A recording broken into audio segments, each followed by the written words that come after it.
From one useful thing, mass intelligence. In my posts, I often focus on the advances that AI is making. For example, in the past few weeks, both OpenAI and Google AIs chatbots got gold medals in the International Math Olympiad, but that obscures a broader shift that's been building. We're entering an era of mass intelligence, where powerful AI is becoming as accessible as a Google search. More than 1 billion people use AI chatbots regularly. ChatGPT has over 700 million weekly users. Gemini and other leading AIs add hundreds of millions more. Until recently, free users of these systems, the overwhelming majority, had access only to older, smaller AI models that frequently made mistakes and had limited use for complex work. The best models, like reasoners that can solve very hard problems and hallucinate much less often, required paying somewhere between $20 and $200 a month. And even then, you needed to know which model to pick and how to prompt it properly. But the economics and interfaces are changing rapidly, with fairly large consequences for how all of us work, learn, and think. There have been two barriers to accessing powerful AI for most users. The first was confusion. Few people knew to select an AI model. Even fewer knew that picking O3 from a menu in ChatGPT would get them access to an excellent reasoner AI model, while picking 4.0, which seems like a higher number, would give them something far less capable. According to OpenAI, less than 7% of paying customers selected O3 on a regular basis, meaning even power users were missing out on what reasoners could do. Another factor was cost. Because the best models are expensive, free users were often not given access to them, or else given very limited access. Google led the way in giving some free access to its best models, but OpenAI stated that almost none of its free customers had regular access to reasoning models prior to the launch of GPT-5. GPT-5 was supposed to solve both of these problems, which is partially why its debut was so messy and confusing. GPT-5 is actually two things. It was the overall name for a family of quite different models, from the weaker GPT-5 Nano to the powerful GPT-5 Pro. It was also the name given to the tool that picked which model to use and how much computing power the AI should use to solve your problem. You could see how this was supposed to expand access to powerful AI to more users.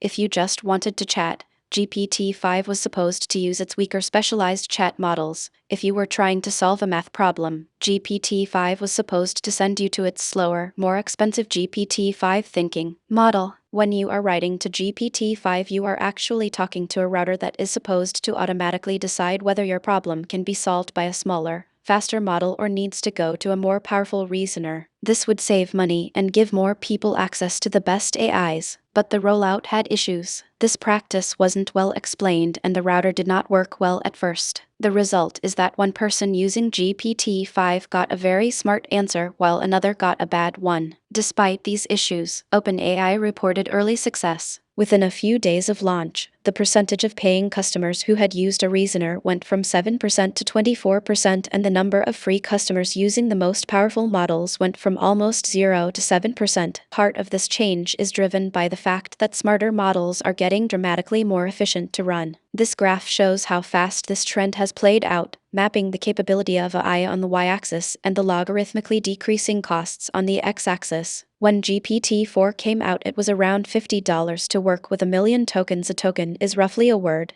Now it costs around 14 cents per million tokens to use GPT-5 Nano, a much more capable model than the original GPT-4. This efficiency gain isn't just financial, it's also environmental. Google has reported that energy efficiency per prompt has improved by 33x in the last year alone. The marginal energy used by a standard prompt from a modern LLM in 2025 is relatively established at this point, from both independent tests and official announcements. It is roughly 0.0003 kWh, the same energy use as 8-10 seconds of streaming Netflix or the equivalent of a Google search in 2008. Interestingly, image creation seems to use a similar amount of energy as a text prompt one. How much water these models use per prompt is less clear, but ranges from a few drops to a fifth of a shot glass. 25 ml to 5 ml plus, depending on the definitions of water use. Here is the low water argument and the high water argument. These improvements mean that even as AI gets more powerful, it's also becoming viable to give to more people. The marginal cost of serving each additional user has collapsed, which means more business models, like ad support, become possible. Free users can now run prompts that would have cost dollars just 2 years ago. This is how 1 billion people suddenly get access to powerful AIs, not through some grand democratization initiative,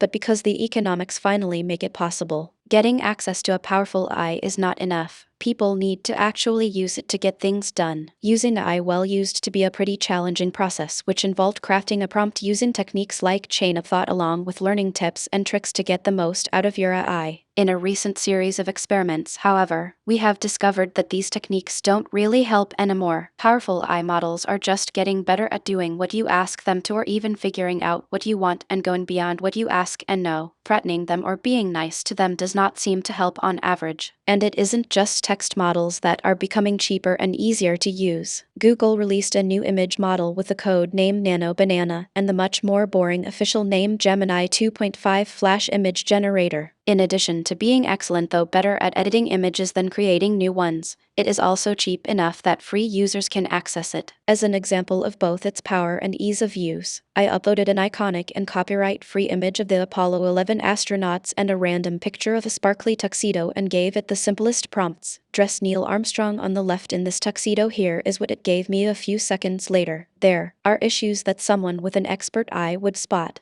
but it is still impressive to see the realistic folds of the tuxedo and how it is blended into the scene. The NASA pin on the lapel was a nice touch. And, unlike previous generations of AI image generators, it follows instructions in plain language very well. And we can go further. Now show a photograph where Neil Armstrong and Buzz Aldrin, in the same outfits, are sitting in their seats in a modern airplane. Neil looks relaxed and is leaning back, playing a trumpet. Buzz seems nervous and is holding a hamburger. In the middle seat is a realistic otter, sitting in a seat and using the laptop. This is many things, a pretty impressive output from the AI. Look at the expressions and how it preserved Buzz's ring and Neil's lapel pin. There is still a lot of randomness in the process that makes AI image editing unsuitable for many professional applications, but for most people, this represents a huge leap in not just what they can do, but how easy it is to do it. A distortion of a famous moment in history made possible by AI. And a potential warning about how weird things are going to get when these sorts of technologies are used widely. When powerful AI is in the hands of a billion people, a lot of things are going to happen at once. A lot of things are already happening at once. Some people have intense relationships with AI models while other people are being saved from loneliness. AI models may be causing mental breakdowns and dangerous behavior for some while being used to diagnose the diseases of others. It is being used to write obituary